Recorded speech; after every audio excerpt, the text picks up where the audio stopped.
উচ্চ মাধ্যমিক পরীক্ষার সিলেবাসের বাইরে প্রশ্ন, অঙ্ক পরীক্ষায় সিলেবাসের বাইরে প্রশ্ন উত্তর দেওয়ার চেষ্টা করলেই ফুল মার্ক, বিজ্ঞপ্তি দিয়ে জানালো উচ্চ মাধ্যমিক শিক্ষা সংসদ।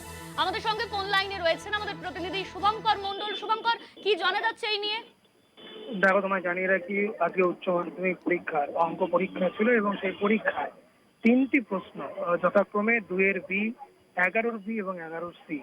এই তিনটি প্রশ্ন 2-এর বি এর নম্বর কিন্তু 2, 11-র বি নম্বর হচ্ছে 4 এবং 11-র সি নম্বর হচ্ছে 4, অর্থাৎ সব মিলিয়ে 10 নম্বর।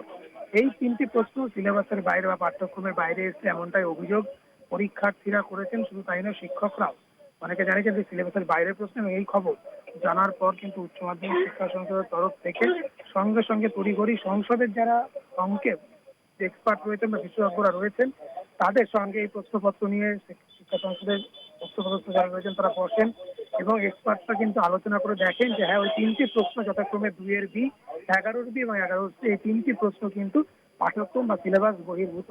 এবং এরপরে উচ্চ মাধ্যমিক শিক্ষা সংসদের তরফ থেকে একটি বিজ্ঞপ্তি প্রকাশ করা হয়, যেখানে বলা হয়েছে যে এক্সপার্টরা জানিয়েছেন যে হ্যাঁ, সত্যতা রয়েছে, অর্থাৎ এই তিনটি প্রশ্নের সিলেবাস বহির্ভূত, তার সত্যতা রয়েছে। এবং যারা যারা যে পরীক্ষার্থী বা যারা এই প্রশ্নপত্র অ্যাটেম্প করবে তাদেরকে কিন্তু পূর্ণ না যে মান অর্থাৎ যে নম্বর সেটি কিন্তু দেওয়া হয় বলে স্পষ্ট করে জানিয়ে দেওয়া হয়েছে। কেননা এই প্রশ্ন যদি সিলেবাসের বাইরে থেকে আসবে এটি কিন্তু পরীক্ষার্থীরা জানতো না। তারা পাঠ্যক্রম অনুযায়ী পড়াশোনা করে গিয়েছিলেন, পরীক্ষা দিতে গিয়েছিলেন, কিন্তু স্বাভাবিকভাবে প্রশ্নপত্র বাইরে থেকে আসায় অনেকেই কিন্তু ক্ষুব্ধ হয়েছেন, অনেকেই কিন্তু খবর ওগুলো দিয়েছেন।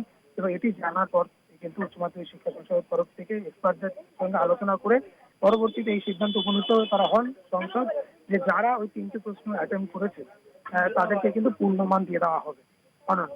ধন্যবাদ তোমায় শুভঙ্কর। আমাদের সঙ্গে ফোন লাইনে ছিলেন আমাদের প্রতিনিধি শুভঙ্কর মণ্ডল।